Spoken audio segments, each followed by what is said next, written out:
Well, welcome everybody. I'm Dory Ferranto, chairman of the board and I have my own business, Assistance Insurance Agency, and I'm happy to welcome you all to our chamber luncheon in the month of July. Good to see all of you. And this luncheon is sponsored by American Financial Network, Amy Valdivia and Joe Morgan. There they are. We're gonna hear from them in just a bit. Let me mention some rules for our Zoom meeting. Now that the meeting has started, everybody will be muted. If you do have a question, you can raise your hand or you can use that little wavy thing on the bottom here. However it works. We will have two presentations today, one from our sponsor, American Financial Network, and then one from our supervisor, Janice Rutherford. So we will be doing self-introductions at the end of the meeting.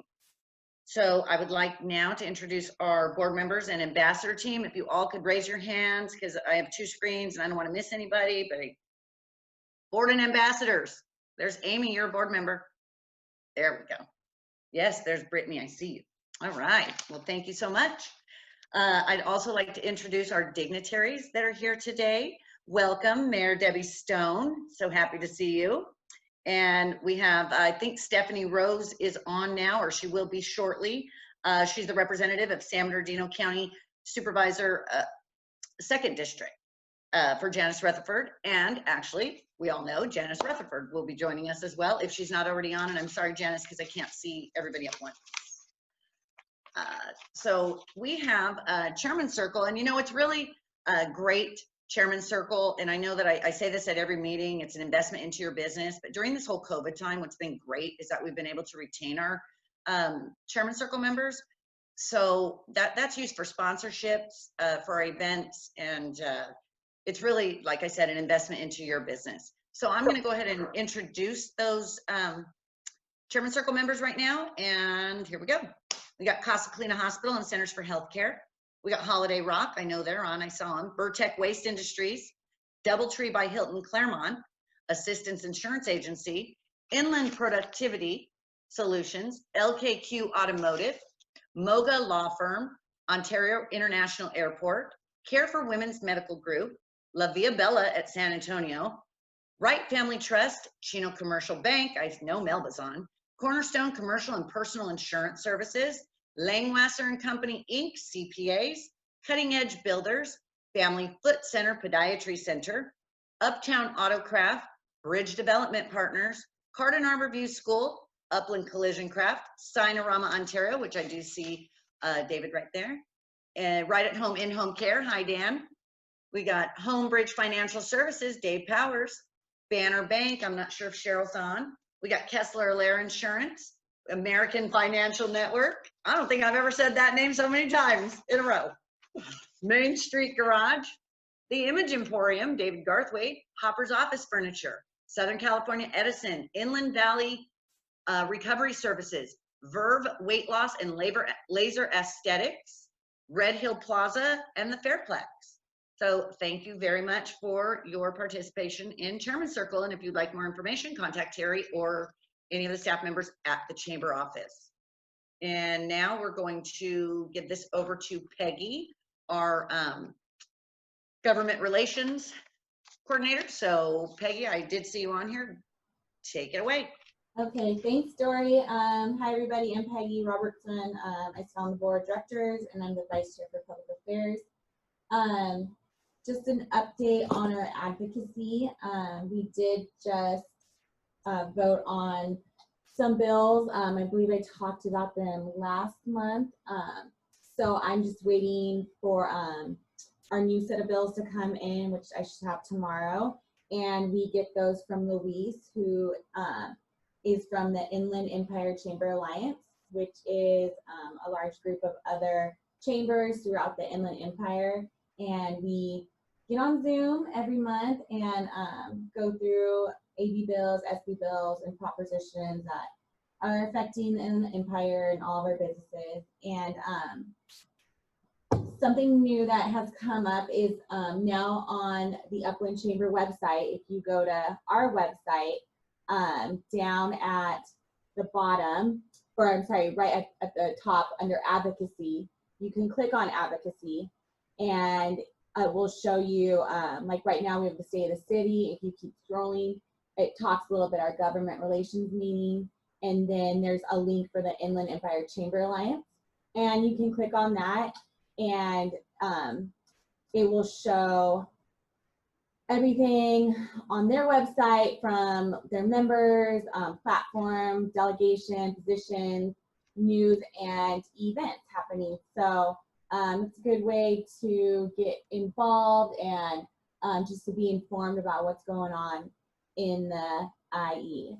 And then also just a reminder, Terry mentioned in the beginning, but we do have our ADF meeting the second Thursday of every month. So our next meeting will be on August 13th. It's a good way to get any concerns that you have addressed. I've said before, if you have any, if there's any bills or propositions that you think are affecting you and your business, it's a good place to come, and then we can voice those to the Inland Empire Chamber Alliance. And what's going to say about that? Actually, I think that's it. Our next, and then at our next meeting, our guest speaker will be San Antonio Hospital. So I hope you can all attend, and that's all I have for now. So thank you very much. All right, thank you, Peggy. Appreciate all the important information, and you guys really, if you have not checked out that meeting, please do. It's so informative, and you get to really talk to the reps directly. So, or the reps rep. All right, well now, fun times. Now we're going to announce our Ambassador of the Month. So let's see who that is. Drum roll. Woo, Dan McGuire. And I think we have a presentation from our representatives. I'm off mute, so I'm going to assume I'm the first one. Hi, everyone. This is Stephanie Rose here on behalf of San Bernardino County Supervisor Janice Rutherford. She will be on a little bit later. She is your guest presenter today. But Dan, we just want to congratulate you for being the Ambassador of the Month. I've presented this award to you, feels like 1,000 times already, but I think it just goes to show how dedicated you are to the Chamber, and we appreciate everything you do. Congratulations. Look at that little face right there. You want me to go next, Dory? Yes, please. All right. So Dan, Yes. as Stephanie just said, it's been many times that we've handed this to you, but your ability to work with the community and work with the Chamber is just amazing. And I can't thank you enough for all that you do. You're a very strong man, and I like that. And I just really appreciate all of your efforts and everything that you do for the community. So congratulations. Thank you, Debbie. I couldn't do it without the platform you guys provide, so thank you. Well, you're welcome. Thank you, Dan, for such a great job. And as always, like our representatives just said, so, and thanks to all of our ambassadors. You are the boots on the ground, as we say. So, all right. Well, now I would like to thank our luncheon sponsor, American Financial Network. Amy and Joe, we are ready for your presentation. And there you go.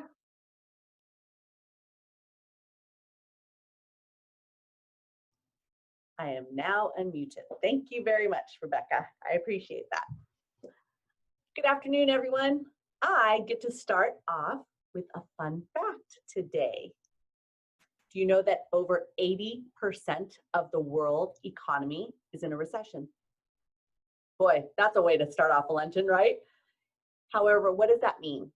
That means that in my arena, there's a whole new set of guidelines, whole new set of rules, and as you've been hearing on the news, a whole new set of interest rates that we're dealing with. Today, I want to talk a little bit not about what the world market is doing, not a lot about what the stock market's doing, or how this is all affecting us in the larger market, in the secondary market. I want to talk street level. I want to talk about you and I. How's the pandemic affecting all of us? How is it affecting our home loan, or I should say, ability to get a home loan whether it's a purchase or a refinance. How is it affecting us? What is happening? And to do this, I want to kind of just go through a timeline with you. Go ahead, Rebecca. Okay, so we already have established, and we've learned in the middle of this pandemic, that the US actually started sliding into recession prior to the pandemic actually hitting. Please do not walk away from this thinking, oh my gosh, the world is coming to an end, because a recession doesn't necessarily mean that it's a bad thing for all of us when it comes to gaining wealth and converting our homes or our mortgages to allow us to gain additional wealth in the future. Recession is actually good for interest rates. Long term, it keeps interest rates down. So let's talk about this. Starting in February. Remember that couple weeks where all of a sudden it sounded like the sky was falling and rates were tail spinning downward, and you heard people just picking up the phone, and lenders, we couldn't keep up. We just didn't know what was happening. I mean, just rates were plummeting. So what happened? We saw the first surge of the refinance market occur. Lenders, we could not keep up. Then it was as quickly as that happened, all of a sudden lenders started pulling back. And the reason they were pulling back was the market, number one, which again, we're not even here to talk about market, but we're really talking about what happened to all of us. We saw multiple big boys in the game pull back on rates in order to slow the market, in order to stabilize things. Next slide, please. Okay, so beginning of March, borrowers are flooding us. They want to refinance. Rates are great. They're very, very low. However, we start to see the turn, that we are in the first round of quarantine orders, the larger name quarantine. We start to see the schools shutting down. We start to see companies issuing furloughs and layoffs. That's like the real time when we start to see this happening. And that ugly word, forbearance, that is introduced for the very first time. And if you heard me on my bandwagon, I was not a friend or an advocate for forbearance. When the government rolled this program out, they rolled it out pretty much without any guideline. They said, pick up the phone, call your servicer and say, let them know if you've been affected by COVID, if your employment, your ability to earn money has been affected by COVID. By the way, you don't need to verify it, you just need to let us know. So needless to say, a bunch of people jumped in and took advantage of forbearance, but they had no idea what the long-term ramifications would cause to their future or to their finances. At the same time, again, street level, what's happening to us, we begin to see the overlays. What are overlays? Overlays are additional guidelines that we have to follow when we're closing your home loans. They change the credit score requirements, so lower credit scores really begin, it's our first glimpse, hey, maybe, just maybe, the lower credit scores are not acceptable. Translation, tighter qualifying. We start to see alternative loan programs vanish. Jumbo money and HELOC, home equity line of credit money, that arena starts to change. Reserve requirements are implemented. What are reserves? Money left over. Do you have money left over after we close your refinance? We don't always need that. However, we started seeing this on almost every loan. Additional verifications of employment. Let me tell you how the process works. When we close a home loan for you, we verify your employment. We verify your employment early in the transaction, and we verify your employment right before we close. Why? We want to make sure you're still working. We're going to fund your loan. We want to make sure that you still have a job and you're earning your income. However, when COVID hit, we realized with all these furloughs and layoffs, we have to verify employment multiple times through the transaction. Yes, that means picking up the phone, calling employers, getting pay stubs additionally, things like that. So we're having to find additional ways. This happened in March. Keep going, Rebecca. Okay, April. After we realize, oh my gosh, we're not seeing any purchase business because the refis are flooding, the purchases start to come back. Early April, purchase business is almost non-existent. However, those existing escrows, meaning the people that were already in escrow, they actually are still closing, but that we're finding that they may be in jeopardy due to the furloughs and the layoffs. If you are furloughed or if you're laid off, now we can't close your home loan. And so we're scurrying to make sure that those transactions are closed, to make sure that those people are still working. We're closing while they're still working. Rates are definitely erratic. The market is up and down and up and down. We're really trying to stabilize it. And the talks about the government actually putting money into the system to support us, to level off the interest rates, that conversation definitely begins. And of course, I just said about the forbearance, we begin to see the flooding of the forbearances rising. By the end of April, all of a sudden we see a swing. Purchases begin their comeback. Remember, by this time, we've already seen an over 30% drop in purchase business by the end of April. However, they start to bounce back. We start to see virtual tours. There's additional guidance that realtors, those of you on the call can attest to this, they're having to follow guidelines, but people are literally still purchasing homes sight unseen. Because what are you doing when you're stuck in quarantine? You're sitting home on Amazon or you're looking for dream homes, right? And you're spending your money. Additional COVID overlays continue and they're changing rapidly and regularly. The government is definitely infusing money. I mean, as much as trillions of dollars daily, they begin to infuse money. Next slide, Rebecca.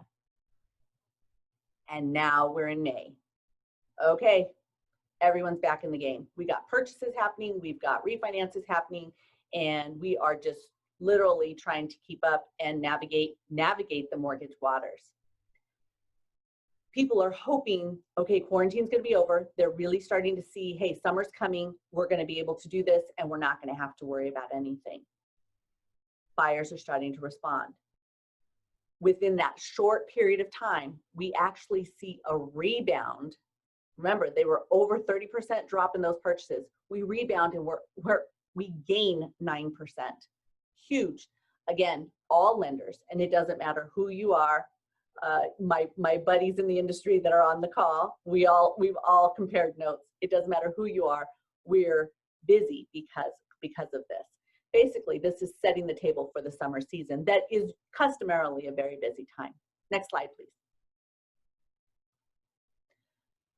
These are the three main points that I believe really shaped June because the data has really started to come out. Let's talk about forbearance. We know that when all those individuals started exercising the forbearance option, 40% of homeowners that actually were in forbearance continued making their house payments. Very, very odd. That number did change in May, and it dropped to about 22% continuing to make their house payments. And then in June, it dropped down even more. There's a couple different reasons behind it. Number one, obviously, some have actually gone back to work. And so they've completely pulled themselves out of forbearance, even though the forbearance paperwork hasn't been finished. Some actually really did get laid off and really did need the help of forbearance. And so we saw that that program continued. Additional guidelines were introduced, long-term guidelines were introduced. Verifications of employment, that definitely we have a new world when it comes to verification of employment. If you are applying for a home loan, we're gonna verify your employment multiple times through a transaction. We've actually found that because people are working from home, we can call supervisors on their cell phone at home to verify your employment, which is something that we didn't do in the years past. So it's a beautiful thing that there's some flexibilities, but understand it's truly just an alternative way of doing business. Nonetheless, we still have to do it. Time.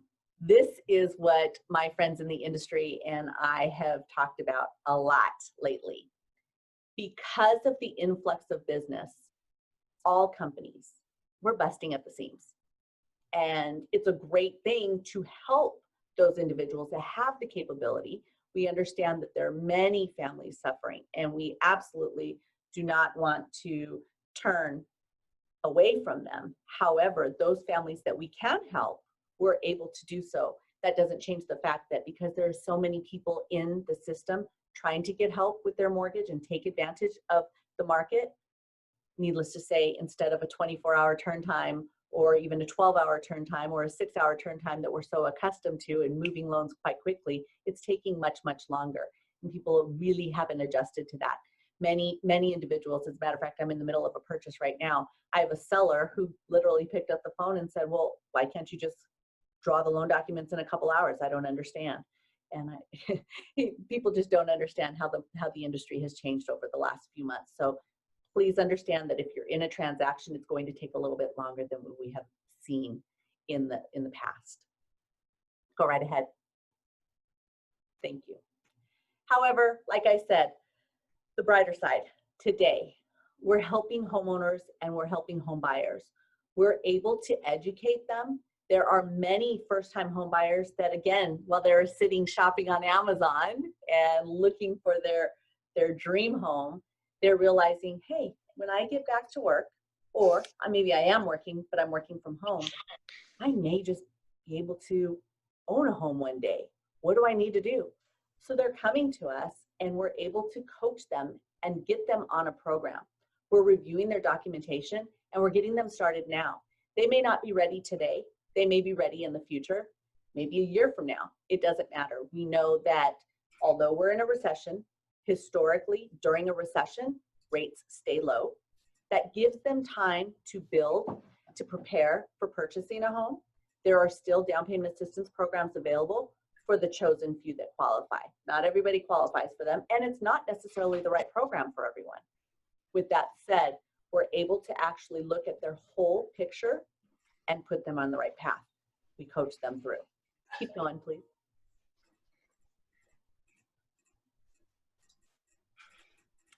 At this time, I'd like to open it up to say thank you very much and have any questions. You can see my buddy Joe Morgan right behind me. He's here and we can help you, and this is our contact information, with any questions you might have.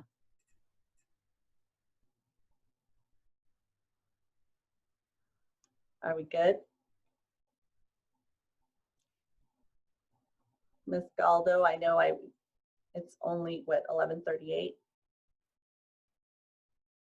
I didn't want to take up too much time. So it is my pleasure at this time to introduce San Bernardino County Supervisor Janice Rutherford. Janice's passion for community service started when her Girl Scout troop did watershed cleanups and worked with children with developmental delays. By high school, she was organizing fellow students to lobby the legislature for education funding, and in college, she worked for a local assemblyman on alternative fuel vehicles and other transportation technologies. After grad school, she continued working for the legislature while helping her late husband operate a store at Disneyland and run summer musical theater programs for high school students. Boy, Janice, sound like a life I would love to have. Volunteering with the local Boys and Girls Club and organizing her church's community service projects led Janice to seek a seat on the Fontana City Council, where she served 10 years, overseeing a doubling of the city's size and the creation of the successful Community Assistance Program. She married Steve Lim in 2005, and they have been blessed with 2 sons. Ethan, now a middle schooler who enjoys band, and Noah, 11, who loves soccer. In 2010, she was elected to the San Bernardino County Board of Supervisors, where she has focused on improving transparency and ethics, guiding the county's pension system and balancing economic opportunity with responsible environmental stewardship. God, I love that bio. Here we go. Janice Rutherford. Well, thank you, Dory. That was very kind of you. Hearing you talk about my past life makes me feel like that's a life I wish I were still living. But because politics is interesting these days. We are living in amazing times. So I wanted to chat with you a bit today about COVID situation in the county. I also want to talk to you about our charter revision that's going to appear on the November ballot, and touch on racism as an issue that we've been discussing in the county more recently. And then, of course, open it up to any questions or conversations you would like to have. But let's start with COVID. As you perhaps have seen, if you're getting our daily updates or checking the website regularly, we are up over 25,000 cases. Fortunately, the death rate hasn't been recently what it was at the beginning. Our doctors are getting much better at treating this disease. it is still an incredibly unpleasant thing. If you're hearing anybody say, oh, it's just the flu, please understand it is not the flu. And hopefully you're checking your social media and you're hearing from people in your circles who have had it, and you understand the seriousness of this. So we still need to be taking every precaution and doing everything we can individually to prevent spreading it or contracting it. That said, we, as a county as a whole, our rate is increasing, has been increasing dramatically. We think maybe over the last 4 days or so, we're seeing a stabilization. Unfortunately, some of the stats we get from the state are a little bit lagging, so we don't actually know, but that's where we think we're going. Because of the increase in cases that we've had, our hospitals in the county are really feeling the pressure. We have actually had to begin operating the alternative care sites for the hospitals, which means that if you're going into the hospital with another type of illness that you would be hospitalized for, you're going to be put in the alternative site because the hospital itself is pretty much maxed out with COVID patients. Those are incredibly expensive sites to run. And one of the big challenges, not just for the county hospital, not just for the other hospitals in San Bernardino County, but statewide, is we don't have enough nurses and doctors to cover all these facilities, to handle the capacity of all the COVID patients and all the regular patients. And that's once you've gotten rid of the elective surgeries and those sort of things that you can put off. So we're starting to feel that incredible pinch in the number of healthcare professionals that we have available. And again, if you're talking to any of them in your own circles, you understand that those who are still available are incredibly stressed, incredibly overworked. This is a very, very difficult time for them. And there's no real sign of it getting any easier. On top of what's going on in our hospitals, we have a skilled nursing facility task force where we have professionals from the county hospital and the public health department who are going out and talking to folks at our skilled nursing facilities around the county and helping them understand how to mitigate the risks and deal with infections at their facilities. We offer them PPE and staffing backup and help relocating patients. So we're really trying to focus on the skilled nursing facilities because we noticed early on, and you know you had one in Upland, where once the disease gets into those facilities, it just runs rampant.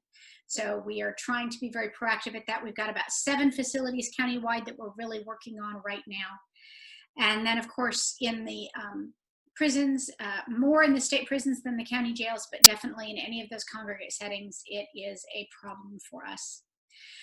The state has set up a series of requirements that the county has to meet for a rolling number of days, theoretically to get off the state's watch list. I say theoretically because so far nobody's gotten off, even if they have met the criteria. So I can't, there's not a lot of logic that's coming out of the state right now. I don't want to attribute ill intents like many do. I simply want to say we've been a bit frustrated with the lack of clarity of information from the state, and we're just trying to do the best that we can with that. But we are nowhere near meeting any of those state requirements. So we don't even have to worry about being let off the watch list because we're not even close. For example, you have to have percent of positive tests below 8 for, I think it's 7 days running. We are countywide closer to 12% positive right now. At our county hospital, it's over 20% positive of the tests taken.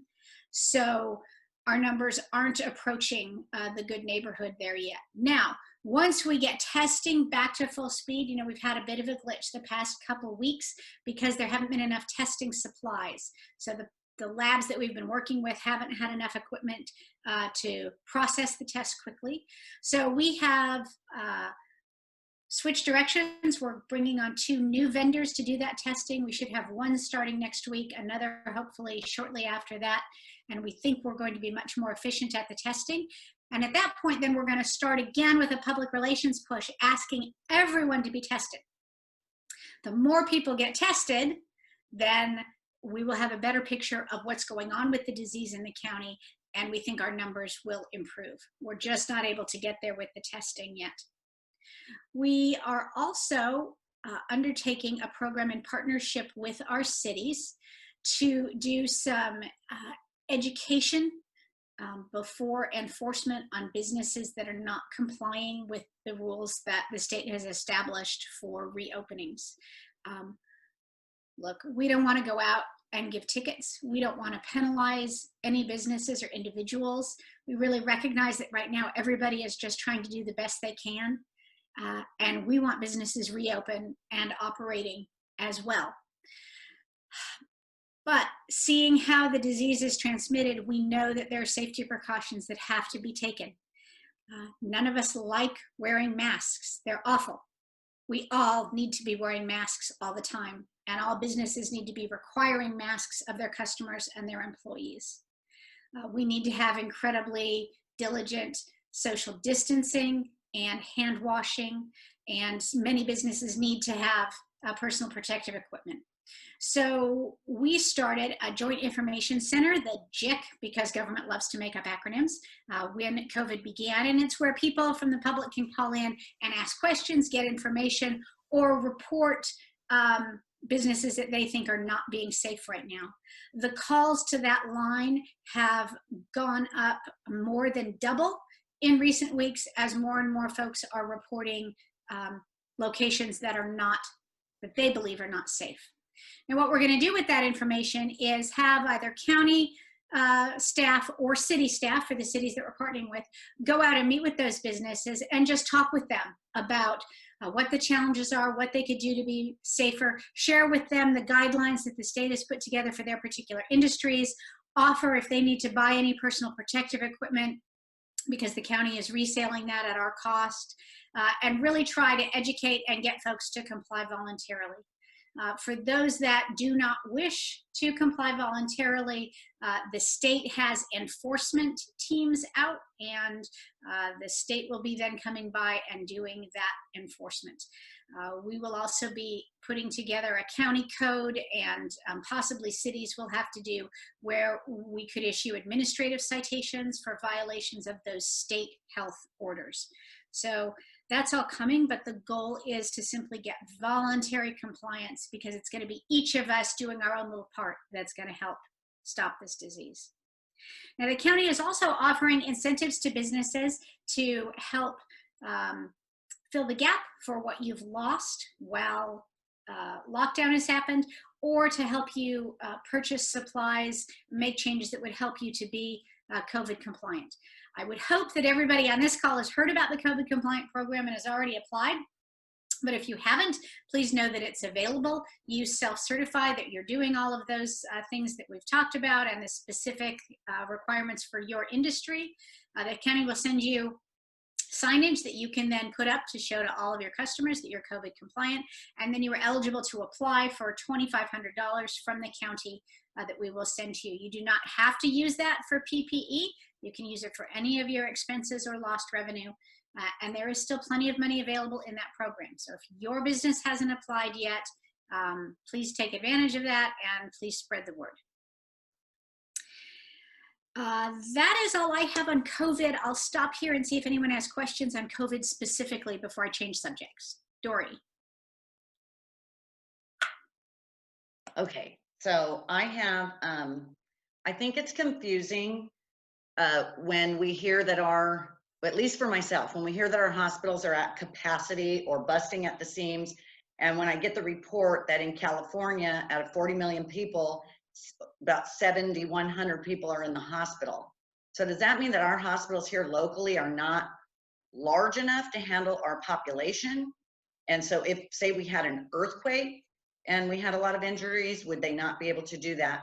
I'm genuinely confused about that, and then genuinely confused about the shortage of healthcare workers when we also, or I am, hearing that healthcare workers at hospitals are being laid off and not working. So those are the things that the public is hearing that is causing so much confusion, in my opinion. So you can go on the county website and look at our COVID page. And I did it before I started this call, but I can't get it up at the same time as this call. And it actually goes through the hospital census. So it shows you how many beds are taken, how many are available, how many ICU beds are taken, how many are available, how many surge beds are in use. And by surge, we mean we've added basically cots, converted rooms at the hospital, added tents in the parking lot to put additional capacity for patients.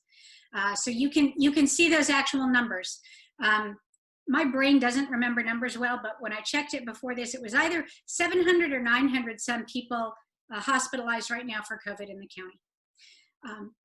Would we have capacity after an earthquake? Nope. Because hospitals can't run with huge capacities to treat emergencies. It wouldn't make any sense for them. So they run at what a hospital would be on a regular basis so that they can earn enough money. And when there are emergencies, that's when we go to these alternative care sites. If we had an earthquake, we would set up huge facilities. You may have seen one on my social media post back in March or April. We set one up at the Orange Show. That was the kind that we would set up for an earthquake. After a disaster, we will put several hundred people on cots in places like the Orange Show and the Victorville Fairgrounds. We can't put COVID patients in those. It's not safe. We can't get the distancing. We can't get the isolation. So the COVID patients have to be in the regular hospital, meaning people with regular illnesses get to the alternative care sites.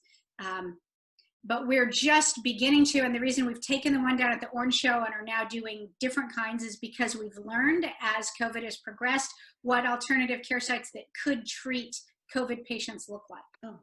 Now, hospital staffing, and you should maybe invite someone from San Antonio to come on and talk about this, or I can get somebody from the county hospital. But hospitals are staffed to deal with a variety of illnesses and services that they provide. COVID has taken us to, you have COVID patients, and then you have serious other illnesses. But a whole bunch of other stuff that used to happen in hospitals can't happen right now. It's too dangerous with the deadliness of the easy spread of this disease. So all of those other services can't be done. And so if people were trained or operating just in those, there's no work for them right now. That's the biggest problem for them and their families as your business is being shut down. Or it's just right. One of the horrific implications of this disease. So those people who are trained at dealing with the higher acuity illnesses or the ICU needs of COVID, they're being absolutely overworked. So both things exist at the same time. It's one of the incredible complexities of this. And I agree with you, it completely muddles the message. It's a very difficult thing to think through. All right, thank you. Micah? Jan, I have a question about the contact tracing. How effective are we being with the contact tracing in our county? No, I understand that the issue relative to the lack of testing capabilities due to the state, but are we making an effective dent in terms of being able to trace the contact threads for people that have been diagnosed? We are doing a lot of contract tracers. We have added, I think, 150 new employees doing contact tracing since all of this began. But we need a lot more than that. And they have to go through specific training because they deal with privacy issues. So it is hard to get enough of them up and running. We have added a lot. We're working on that. Let me tell you an interesting stat that I just saw. And I'm going to try to remember it even though I don't do numbers. I know Eric is laughing at this I don't do numbers thing. Our contract tracers have found that for the recent outbreaks in the last couple weeks, 70+% trace back to a family gathering. 3% trace to a protest or a rally. And the balance is to just normal activities, grocery shopping or going to work. 70+% is just us getting together with our families. That is hard to take because I know that's what I want more than anything. I want to be able to see my family.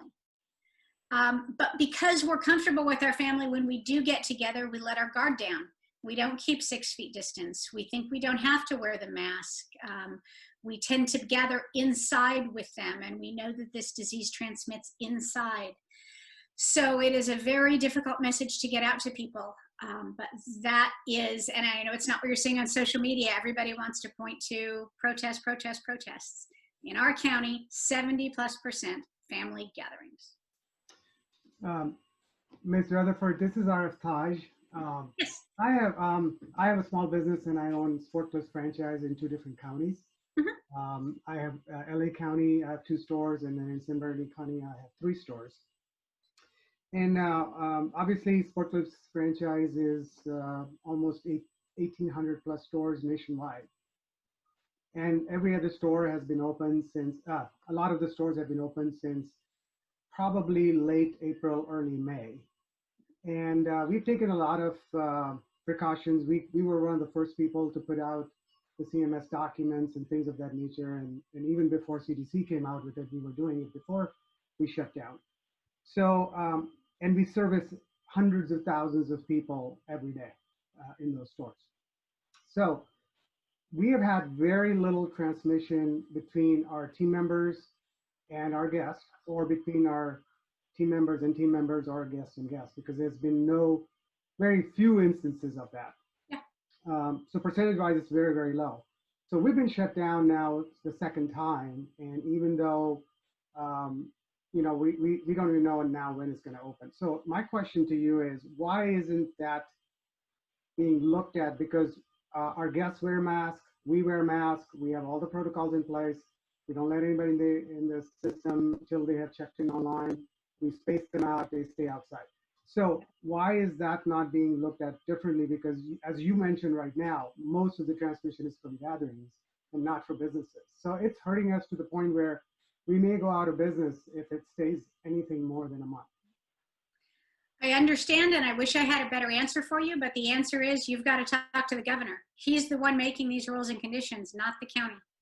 We are following the state requirements, and we don't have local control over those things. No, I understand that part of it, but why isn't that being advocated? We can provide you with all the documents, we can provide you with all the studies, so it can be taken back to the governor and say, hey, you're hurting a part of economy that shouldn't be hurting right now, and it should put revenue and sales tax back into the system, and then we can pay our property taxes and those kind of things. So it doesn't make any sense to me at this point why we are being shut down. I understand gym because they take the masks off or they are close, they're touching equipment. We're keeping all of these things separate. Every guest is separate. There's 6 feet distancing. All those things are being observed that do not transmit. Doesn't make any sense to me. Yeah, we are advocating, both through the Board of Supervisors, through our government affairs folks, and through our public health. We advocate for that.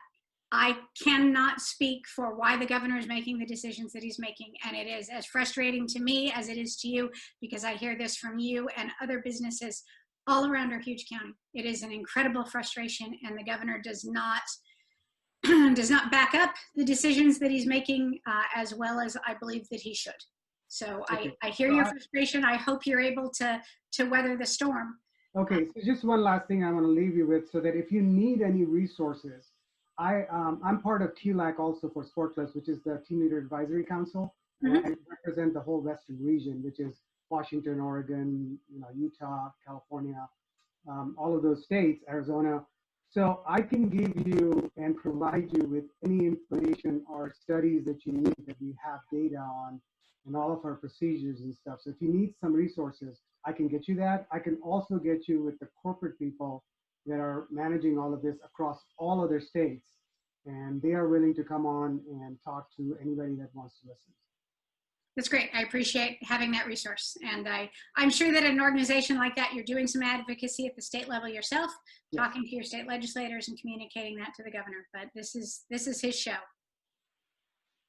Are there other COVID questions? Wait, I see one down here from Doug.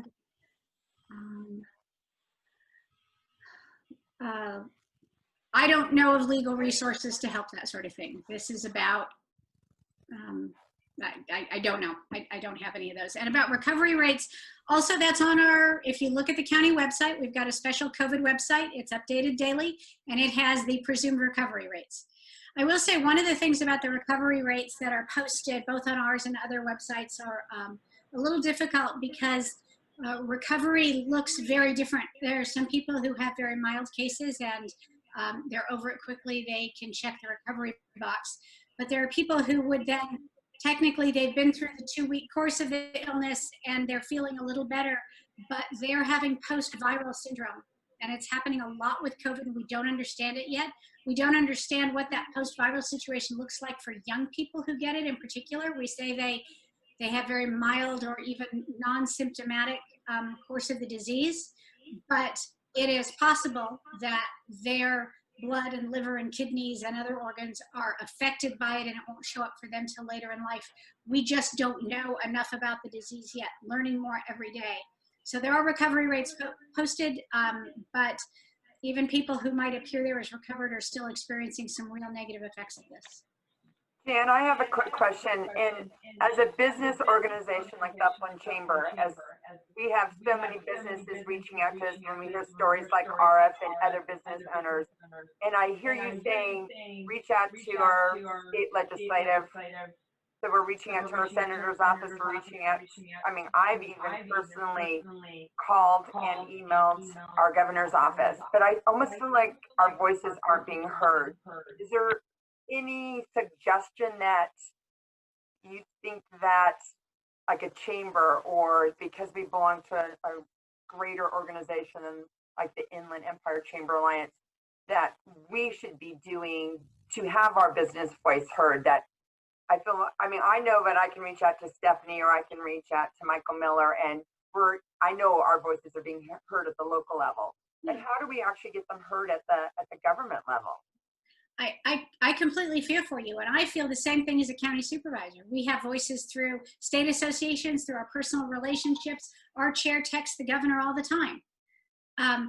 The governor doesn't seem to be listening to those voices. He's listening to other voices. He's making other decisions. I can't speak for him or defend that, but I feel the frustration that you have. Janice? Go, Terry DeMarco. I have a question mainly in regard to education and schools opening. Mm-hmm. If we can get off of this watch list in the San Bernardino County, do you see that the school districts would open come late August or fall? I think late August would be really, really pushing it. I think what we don't understand yet is the governor has set up a separate set of criteria for schools, and we don't know, and he hasn't been clear yet how those criteria will interact with the county watch list. As I alluded to before, there are a couple counties that technically have gotten their numbers to the point they shouldn't be on the watch list anymore. The state hasn't removed them from the watch list. So I can't even tell you how we could get off the watch list, even if our numbers were there, and they're not even close. And I don't know whether that watch list will, how much that interplays with the schools, or if the schools are going to have a whole separate, I mean, I know they have a whole separate, I don't know how the governor's going to view those. I got 2 school-age kids at home. I understand. Well, we're just trying to figure it all out for our families here at Cardinal. Yeah. It's kind of day to day. We have been open for our summer school session with very, very few kids attending. And of course, we're doing all the precautions and that, and the families that are attending are very happy, but we just don't know how long as well we can keep going on, but we want to.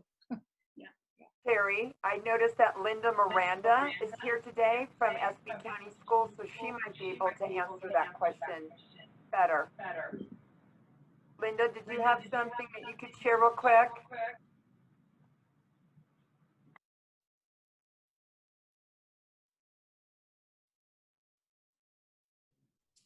There, sorry about that. Yeah, earlier I gave a brief opening remarks about where the county stays right now with the state guidelines. As I mentioned, our superintendent is in constant communication with Tony Thurman, the state superintendent, and the local health, and as well as the state department. So the County Office of Education serves as an intermediate agency between the state and local school districts. So we are actually closely monitoring and looking at the guidelines that the governor is providing. Having said that, and I mentioned earlier that the 33 local school districts in the county have their own jurisdiction and their own boards that make a final decision after getting input from parents and families about what they wanted to do in terms of return to school. So a lot of the different school districts have had the opportunity by now to answer surveys, and they're depending on the district, they pretty much kind of almost align where some of them want to have a combined or a hybrid model of distance learning and some days in classroom instruction. However, when, as Ms. Rutherford just explained, when the governor provides those mandates at the state level, you know, the county office has no choice but to provide and offer those same guidelines to school districts. And school districts independently have to provide, you know, guidance for their own school districts. So it's kind of a catch-22, like I said earlier. You know, it's almost a day-by-day thing. It's very confusing. It's very frustrating. We definitely know, we feel that frustration, but like I said before, first and foremost, what we want to consider is the safety of the students and staff, of course, and anything that could happen that could get an infection from a school site, carry it back home. So we're watching this very, very carefully. We're working diligently with the state superintendent, and we're looking to see what is best overall for the safety and well-being of our students. And what I can also probably do is share a summary of points that we're using to share with school districts, and I can share it with Terry, and perhaps she can share it to the membership as well. So you can see kind of actual, the up-to-date reports that we have. And also our county superintendent provides, every Friday, we provide a video update on our website, on social media as well, that gives a report as to where we are on a week-by-week basis, pretty much. So I'm sorry that I don't have, you know, very concise answers for you, but there just aren't any at this point. So we're kind of waiting, just like along with everybody else, but we'll keep you informed and posted as best that we can. Right, if there aren't Thank any. you, Linda. Hey, Janice, real quick, I just wanted to tell you, because I see the chat flooding with questions for you, and I think as you're talking, people are thinking of them. So Stephanie and I, she's going to take notes, and then when you're done with your speak, then she'll be the one to rattle off the questions to you, because it's hard to miss. I don't want anybody to feel left out. So everybody as a group, if as you're thinking as she's talking, feel free, shoot it in the chat, and then Stephanie will be the key point, so then you can answer Jan in a concise, you know, being time efficient. There we go, I can talk. Thanks, Janice. Super, appreciate that. Let me switch topics then and talk about the county charter. As you might be aware, there are two different ways that counties can operate, just like cities in California. You can either be a general law, or you can have a charter that takes a little more local control. San Bernardino County became a charter county in 1913, which is great. But are any of you still doing business the way you did it in 1913? Some stuff has changed. Our charter has changed a bit over the years. There have been some amendments, but those have been amendments primarily to change elected official salaries. They haven't really dealt with the core of what's in the charter. So the Board of Supervisors has done a revision of the charter to bring it into modern times, and it will be on the ballot for your consideration in November. There are lots of ballot measures. The state has like 16. I think there's 3 different measures at the county level. And I'm happy to talk to you about any of those, but this is the one that's important to me because it's been something I've been championing since I've been on the board. I think we should have a modern governance structure. One of my concerns is the outdated language. You know, in 1913, women didn't even get to vote, much less serve on the Board of Supervisors, much less be the chair of the board. And so our language in the charter is very sexist and needs to be updated. There's also some practical things. It says, for example, that the chairman of the board shall have an office adjacent to the chambers and that he will be in that office during all business hours. Well, I'm sure that you've seen Chairman Hagman out and about in the community of Upland, and the next time you do, you can say you're violating the county charter. See, back in 1913, the chair had to physically sign every single document and license that was applied for. Well, that's no longer the case. Now we have both machines and staff that do that. Our offices are on the 5th floor. They're not on the 1st floor adjacent to the chambers. Technically, that violates the charter. So let's just fix some stuff like that that's silly. There have also been a lot of changes that the state has made, both in how courts operate and in how county budget and finance is done. And yet our charter is filled with pages of that old language that we need to clear out. So we've made all of those changes. We are also adding some additional opportunities for resident participation and transparency. For example, we'd like to create a redistricting commission so that citizen input is more robustly taken in terms of drawing the district lines. We'd like to have a regular charter review. So at least every 10 years, have a commission of folks who goes through and looks at the charter. If we had had that set up, I suspect we would have gotten rid of this sexist language maybe back in, what, the 70s or 80s? Maybe not, maybe I'm being optimistic, but certainly we would be at it before 2020.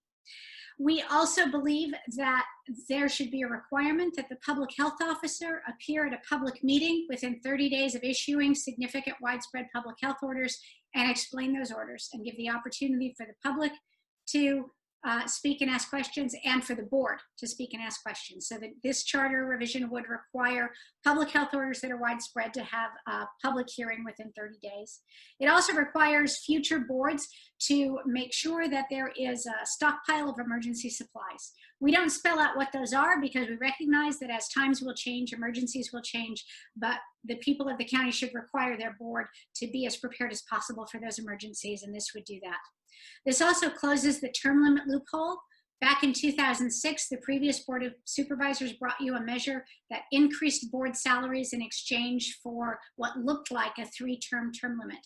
But if you actually read the language, that term limit can be easily gained. It is consecutive terms in the same district. So that means if the district boundary lines change and I end up in another district, or let's say Stephanie and I decided to take turns, I'll be supervisor for 4 years, you be my staff, then we'll switch. You be supervisor for 4 years, I'll be your staff. We could go back. She's liking that idea. She hadn't thought of that before. My point is I believe the voters of this county thought that they were voting for a limit of 3 terms for supervisors, and they don't know this loophole is in here, and that loophole should be closed. This also does change the way supervisors are paid. Right now, our language says we're an average of 3 similar counties. Each of those counties, though, has now pegged their pay to Superior Court judges. So rather than require our staff to go through the process of asking them and doing some calculations, we're just wanting to set the salaries at 80% of Superior Court judges. That's how most of them do it. San Diego, which we compare to, is 90%. So this does result in a bit of a pay cut, but it just makes it clear and takes out some calculations. So there's a lot more in there. Those are the highlights. It will be on the ballot, county charter revision. We don't have letters assigned to measures yet. I will get back to you once those get assigned. That won't happen until sometime in August, I believe. The 2 other measures that will be on the ballot, one is a repeal of the FP5 fire assessment that was placed by Citizen Initiative. And the other was also placed by a Citizen Initiative, that same group of people. And this measure says that, it is a charter amendment, by the way, and it says that Board of Supervisors are limited to 1 4-year term in office and all-in compensation of $60,000 a year.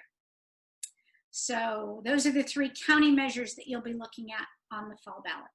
Any questions about the charter or those other measures? Anything I can answer about the election?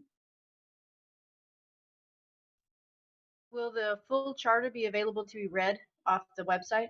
Yeah, it's available. I'm sure it's available now. Stephanie will make sure and get that link to you. We are doing a full revision rather than doing take this line out and put a new line in. So it is a little challenging, but there was just so much old language for more than 100 years to be cleared out. So it's just a repeal and replace. So we can certainly get the old copy and the new copy, and you can take a look. Any other questions on that? Janice, is it a simple majority on this? Is there like a 2/3 majority have to vote to approve the amendments? Simple majority, 50+1. The catch this time is because there's an initiative that amends the charter, that's the pay reduction and term limit reduction. If both measures pass, whichever one gets the highest number of votes, those provisions take effect. So if the charter revision that I just talked about gets the most votes, we close the term limit loophole, 3 terms, and we get paid according to the judges. If the revision passes and that initiative passes, that initiative would be the first amendment to the new charter. So you'd have a new charter, but you'd be limited to 1 term and $60,000 all in comp for supervisors. So they kind of interact.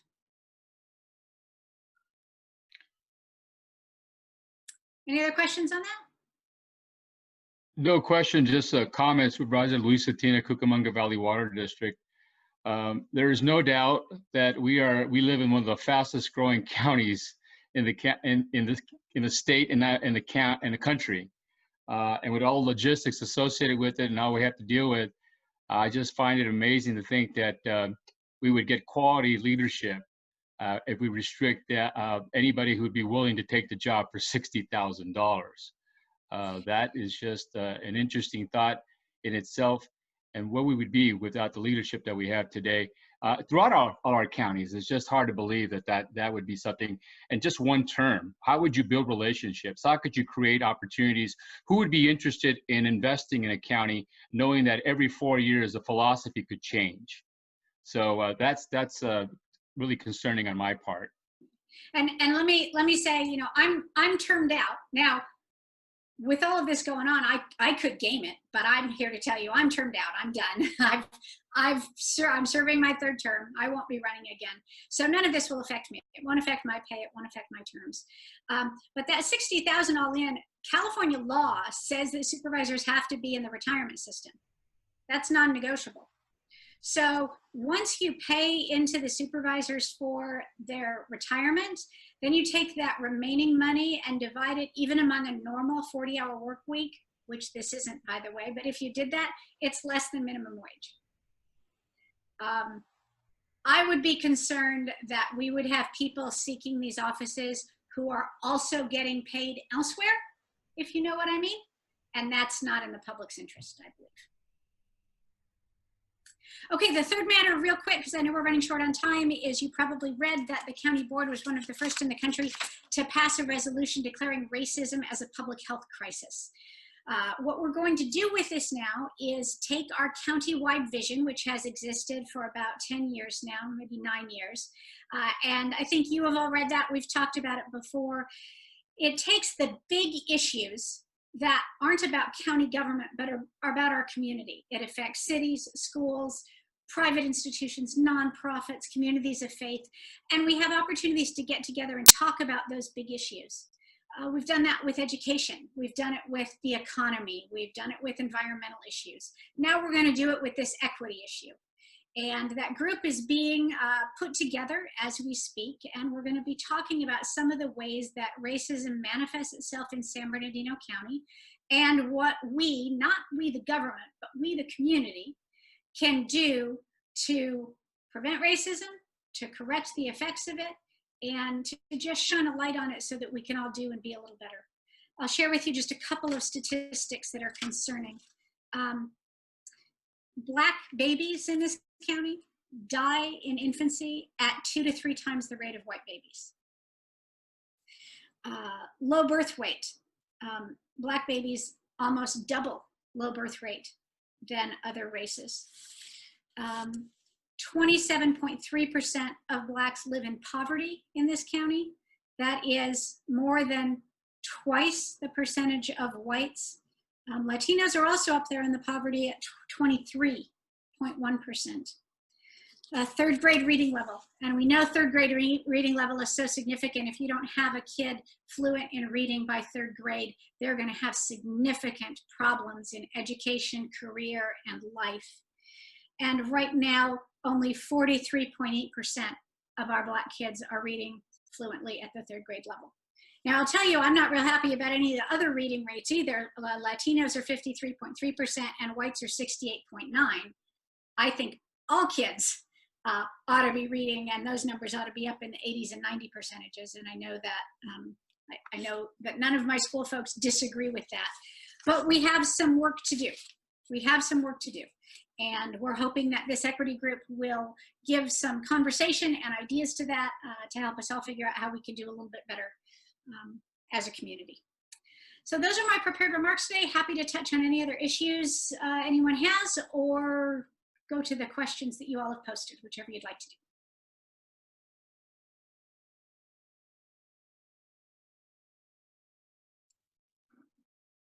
do. Okay, so Stephanie will go ahead and. Caitlin, can I go ahead and read the questions? Yes, ma'am. That's what I was just going to tell you to do. Perfect, thank you. Okay, so the first question is, what is being done about lease and rent for commercial leases? I don't know anything about being done for commercial leases. We've done the rent protections, you know, no evictions allowed. Quite frankly, with as far behind as the courts are, any of those things are going to be difficult for folks to get into our courts right now. But we don't have any special programs for commercial leases. Okay, another question, is PPP going to be extended and offering new money to businesses that get no income? I understand Congress is debating that and considering it, especially as the excess $600 a week for unemployment expires at the end of this month.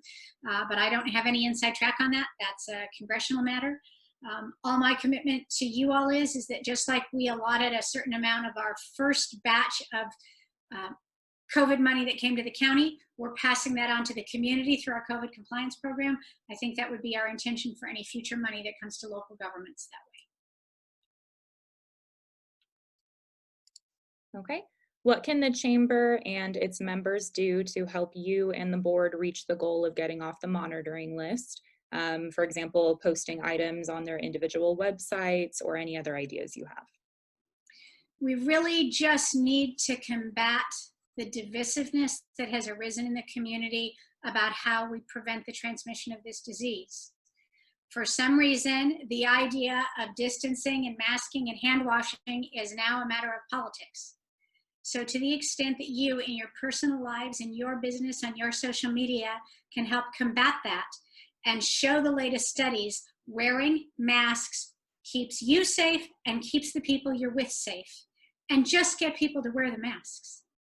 That alone, if we could get 60 to 80% of the people wearing masks most of the time, we can reduce the spread to manageable amounts within a couple weeks.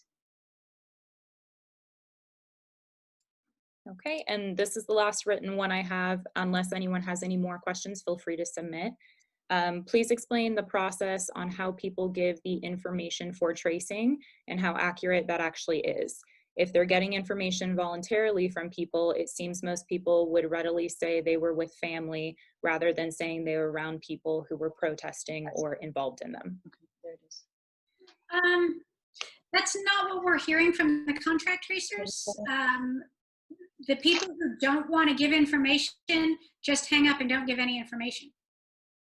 So the people that they actually talk with seem to really be trying to remember where they were and what they were doing.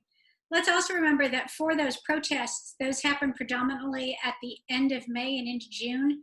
We're now getting toward the end of July. So any disease that was transmitted at that protests, we should have seen that already. That doesn't explain the numbers that we're seeing now. But yes, contact tracing is reliant on people giving accurate information and being willing to talk to the contact tracers. We can't compel people to give a different story than they want to give. Do some of them game it? I guess. But there's no solution to that. People lie. Some of them do. Okay, we have two more questions that were just submitted. One, are there any plans to provide additional grants to the businesses that are shut down again that have already received grants during the previous shutdown? We haven't talked about that. I think our intent is that the COVID compliant money that we set aside, the $30 million originally, we'd like to run through that with first time applicants.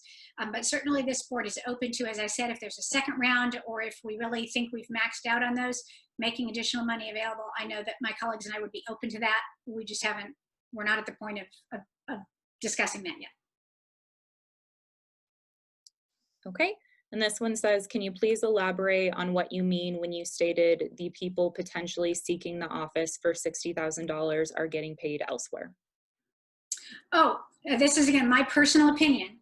But if you are running for the Board of Supervisors knowing that you're basically going to be making minimum wage, you are probably going to be doing so at the encouragement of a special interest, either a particular private sector entity that wants something out of the county or a labor union or a political organization, that they will either pay you a separate salary on the side, which is not prohibited by this measure, by the way, or that they have a job waiting for you on the other side of it.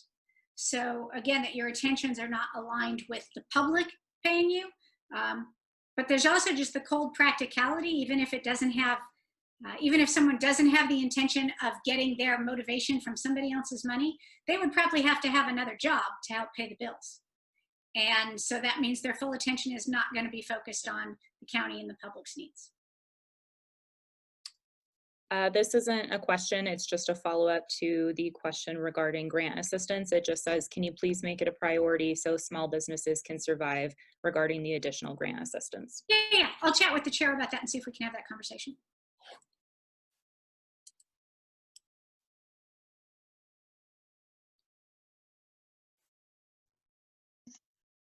No other questions? No. If you think of something afterwards, you know where to find me on all the social media or how to get it to Stephanie. Happy to help you however we can. Wish you all the best at this really, really difficult time, and hope we see each other on the other side. Thank you, Janice. It's a great presentation. Really appreciate it. Happy to help. Bye, guys. See you later. That is our rap music right there. I don't know if you can hear it. But I would just like to remind everybody, October 27th, we are planning our installation and business awards. So if you have not nominated a business gift, please do so. Small business under 25 employees, large business over 25 employees, nonprofit, and business person of the year. So please remember out there, it's never a gamble when you bet on yourself. So have a great rest of your week. Have a wonderful weekend, and we'll see you later.